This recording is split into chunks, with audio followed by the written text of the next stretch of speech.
For 8 years, the boy touched his ear. Every doctor said the same thing: nothing we can do. His father spent millions, flew across the world, begged specialists to look again. They all shrugged. Then a maid noticed something no one else did. And what she found inside that child's ear will leave you speechless. Oliver Hart was a billionaire.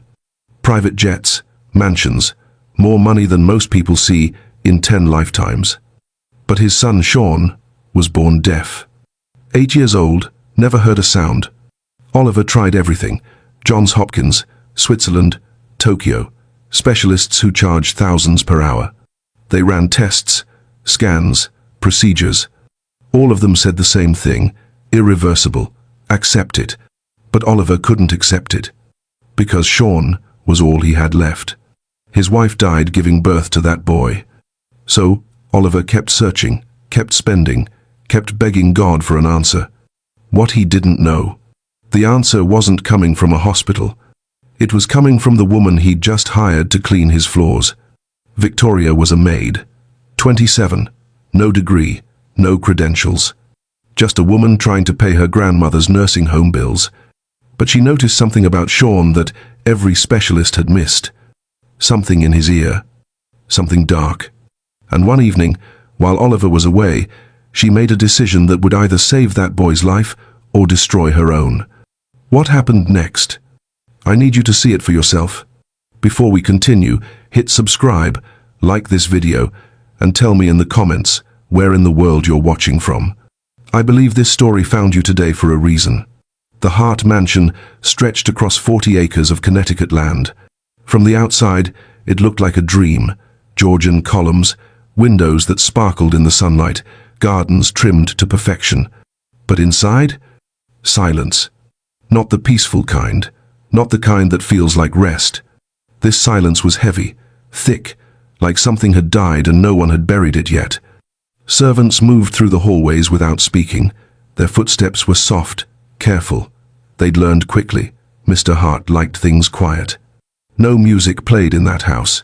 No television noise. No laughter bouncing off the walls. Just silence. And somewhere in that silence, a father was drowning.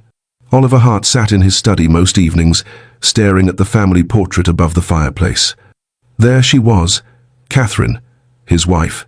Her smile frozen in oil paint, her eyes still bright, still alive.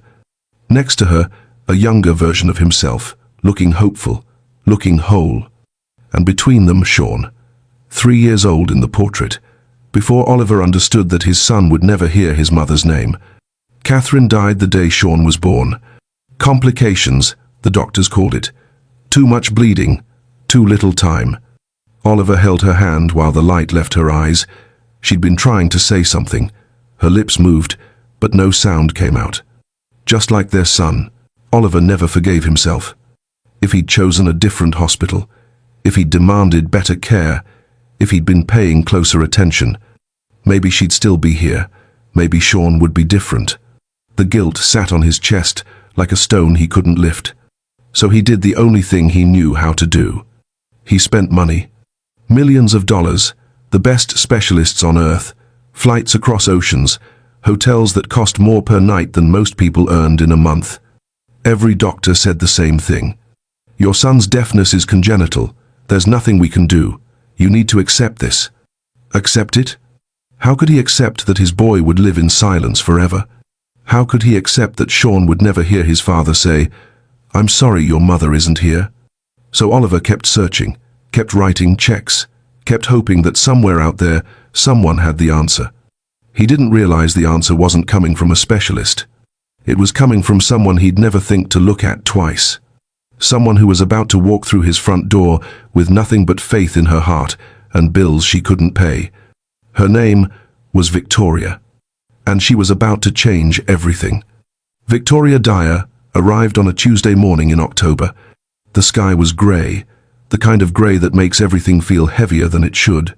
She stood at the gate of the Hart estate, clutching her bag with both hands, trying to steady her breathing. This was it. Her last chance. Back in Newark, her grandmother was lying in a nursing home bed. The bills were piling up on Victoria's kitchen table like a tower she couldn't stop from growing. 3 months behind. That's what the letter said.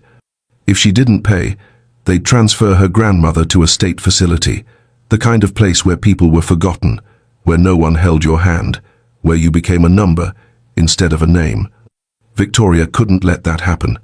Her grandmother had raised her, took her in after her parents died in a car accident when Victoria was 11, fed her when there was nothing in the fridge, prayed over her when life felt impossible. That woman deserved better than a cold room and strangers who didn't care. So Victoria took this job. Maid at a billionaire's mansion. She didn't care about the fancy address, didn't care about the wealthy family. She just needed the paycheck. The head housekeeper, Mrs. Patterson, met her at the door. Stern face, sharp eyes, the kind of woman who noticed everything and forgave nothing. "You're Victoria?" "Yes, ma'am." "You'll clean, you'll stay quiet, you'll keep to yourself. Mr. Hart doesn't like disruptions, especially around his son." Victoria nodded. "I understand." "Do you?" Because the last girl didn't. She tried to get too friendly with the boy, thought she could help. She was gone within a week. Victoria swallowed. "I'm just here to work, ma'am." Mrs. Patterson studied her for a long moment, then nodded. "Good, follow me." As they walked through the mansion, Victoria kept her eyes down, but she couldn't help noticing things. The silence, so thick it felt alive. The way the other servants moved without speaking, without smiling. The heaviness that hung in the air like fog that wouldn't lift. And then she saw him. A small boy sitting on the marble staircase, arranging toy cars in a perfect line. He didn't look up, didn't acknowledge anyone. His shoulders were hunched, his movements careful, precise. But what caught Victoria's attention was something else. The way he kept touching his right ear. Just briefly, almost like a habit. And the tiny wince that crossed his face each time he did. Victoria's chest tightened. She'd seen that look before. She didn't say anything, just kept walking. But her heart whispered something she couldn't ignore. Pay attention. Days passed. Victoria cleaned floors, wiped windows, folded linens. She kept her head down like Mrs. Patterson told her. But she couldn't stop watching Sean. Every morning, same routine. The boy would sit alone in the sunroom, surrounded by model airplanes and puzzle pieces. His world was small, contained, safe. No one bothered him there. The other servants avoided him, not out of cruelty, out of fear, like his silence was something they might catch. Some whispered that the boy was cursed, that losing his mother at birth had taken his hearing with her. Superstition, that's what it was. But Victoria saw something different. She saw a child who was desperately lonely, a boy who sat by windows and pressed his small hand against the glass, watching the world move without him. She saw the way he'd look at his father sometimes, when Oliver walked past without stopping, and how his little shoulders would sink just a bit lower. She saw how he touched his ear, over and over, wincing each time. And no one noticed. Or maybe they'd stopped noticing long ago. One afternoon, Victoria was dusting the hallway near the sunroom when she saw Sean struggling with a model airplane wing. His small fingers couldn't get the piece to fit. Frustration creased his face. She shouldn't interfere.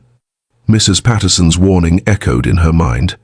But before she could stop herself, Victoria knelt down and gently took the wing. She fitted it into place with a soft click. Sean looked up at her. For a moment, they just stared at each other. Then something happened. The tiniest smile, just a flicker at the corner of his mouth. Victoria's heart cracked wide open. She smiled back, gave him a small wave. He waved in return. That night, Victoria lay in her bed thinking about that wave. Such a small thing, but it meant everything. The next morning, she left something on the stairs where Sean always sat. A folded paper bird, simple, made from scrap paper she'd found in the kitchen. She didn't wait to see if he'd take it. But the following day, the bird was gone. In its place, a note. 2 words in shaky handwriting. "Thank you." Victoria pressed that note to her chest and closed her eyes. She whispered into the quiet, "Lord, let me help this child. Show me how." She didn't know it yet, but God was already answering. And the answer would cost her everything she had. Over the next few weeks, something shifted. Victoria and Sean developed their own language. Small things, secret things. She'd leave him candy wrapped in gold foil. He'd leave her drawings of airplanes. She learned his signs, not the formal ones his tutors taught, but the personal ones he'd made up himself. The way he tapped his chest twice meant he was happy. The way he pointed to the sky meant he was thinking about stars. The way he pressed both palms together meant he felt safe. And slowly, he started using that last sign around her. Safe. Victoria treasured that more than anything. But not everyone was pleased. One evening, Mrs. Patterson cornered her in the kitchen. "I've seen you with the boy." Victoria's stomach dropped. "Ma'am, Don't." Mrs. Patterson's voice was sharp as glass. "I warned you. Mr. Hart has rules. Staff doesn't get close to Sean. I'm not trying to cause trouble. He's just lonely." "That's not your concern." Mrs. Patterson stepped closer. "You're here to clean, not to mother that child, not to fix what can't be fixed." Victoria bit her tongue. Fix what can't be fixed. That's what everyone said. Even here. Even in this house where the boy lived. They'd all given up. "If Mr. Hart finds out you've been interfering, you'll be gone. No references. No second chances." Mrs. Patterson's eyes were cold. "Think about that." She walked away, heels clicking against the floor like a countdown. That night, Victoria sat on her bed, staring at the wall. She thought about her grandmother, the bills, the paycheck she desperately needed. She thought about Sean, his lonely eyes, his pain. She thought about the dark thing she'd seen in his ear. Mrs. Patterson's words echoed in her mind. Fix what can't be fixed. But what if it could be fixed? What if everyone was wrong? Victoria picked up her Bible and held it close. "Lord, I don't know what to do. I can't lose this job, but I can't ignore what I'm seeing." She waited in the silence.